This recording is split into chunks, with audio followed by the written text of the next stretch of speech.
The Tre Kronor class of cruisers were in some ways the successors of the Sverige class of coast defence battleships. Historically, during the steam and steel era, Sweden had defended its interests with small coast defence battleships, supplemented as time went on with the occasional small cruiser and torpedo boats.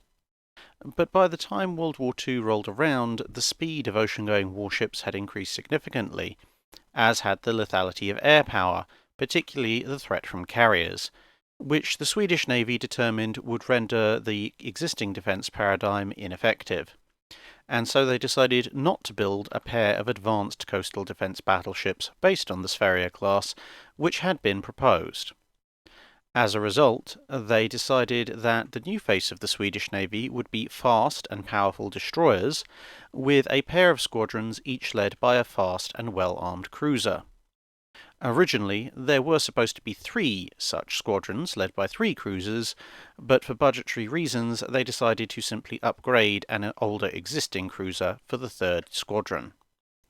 The new ships would have to be competitive with the most common types of cruiser that could be a threat, and so they would have to be substantially more powerful than previous Swedish cruisers, which, like their battleship counterparts, had been miniaturized compared to their ocean-going relatives. As such, the new ships would displace about 7,500 tons at standard loading and just over 9,000 tons fully loaded. The Swedes would cooperate with Italian ship designers in developing the ships during 1940 and 41, as Italy had managed to carve a bit of a niche for itself in hiring out its design expertise and selling small naval craft in the 1930s, with some of the Swedish Navy's destroyers being ex-Italian craft. As a result, the ships would start life with certain similarities to late 1930s design Italian warships. The design was started shortly after the German invasion of the Netherlands, which caused the suspension of work on a pair of Dutch cruisers that would eventually become the Zeven Provinciën class, although this class is also sometimes called the Eendracht class. This was important because the Dutch ships had been ordered with an armament of 2 triple and 2 twin 6-inch turrets each, manufactured by Bofors, which is of course a Swedish company. This meant that Bofors now had a brand new bunch of 6-inch guns lying around, and so the Tre Kronors were designed for a main battery of 7 guns, using 1 of the triple turrets forward and 2 of the twins aft, the second triple being left out as the Dutch ships displaced several thousand tons more than the Tre Kronors. With a bit of tweaking, Bofors was able to make these guns dual purpose, and as a result they had a very high maximum elevation to allow for anti-aircraft fire. There was no secondary battery, but a very heavy anti-aircraft battery for a ship of this size, consisting of 20 Bofors 40mm guns in twin turrets, and 7 single 25mm guns, also from Bofors, 2 triple torpedo launchers, 1 per side, and capacity for mine laying rounded out the overall weaponry, with the happy feature of every single gun on the ship being anti-aircraft capable, and all being from Bofors, leaving the ships quite the lethal threat to an aircraft. It should also be noted that the 40mm used was an advanced and slightly longer barrel version of the 40mm Bofors used in almost every Allied ship during the Second World War. The ships would have a 2.8-inch thick belt of armour with a pair of 1.2-inch thick decks. A power plant of 100,000 shaft horsepower drove 2 screws to give the ships a top speed of a very respectable 33 knots.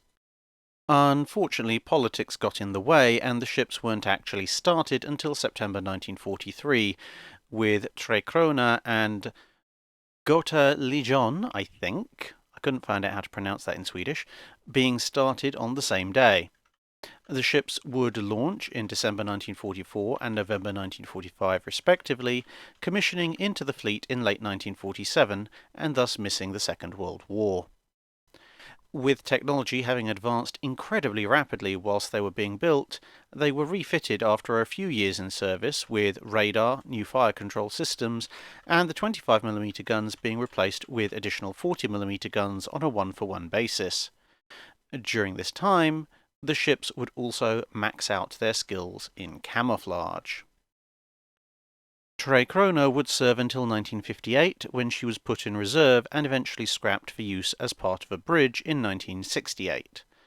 Her sister, on the other hand, would have another refit in 1957, with brand new radar being fitted and the 40mm armament cut down from 27 guns to 11. In place of the lost guns came 4 57mm Bofors guns and the ability to operate helicopters if needed.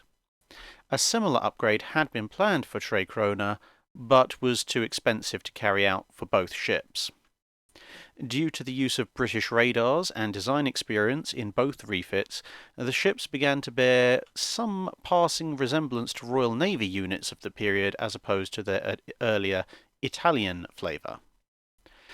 In 1970, the Gato was sold to Chile, where she became Almirante Grau, successor to the World War I-era battleship of the same name, serving mainly as a counter to the ex-USS Phoenix, now the Argentine cruiser General Belgrano, and the Peruvian Almirante Grau, which ironically was an ex-Zeven Provinciën class cruiser, with these having been completed after World War II by the Netherlands and then later sold on. Of course, thanks to the efforts of HMS Conqueror during the Falklands War, the ship's new main antagonist was no longer around after 1982, and the ship would be decommissioned in 1984 and then sold for scrap in 1986.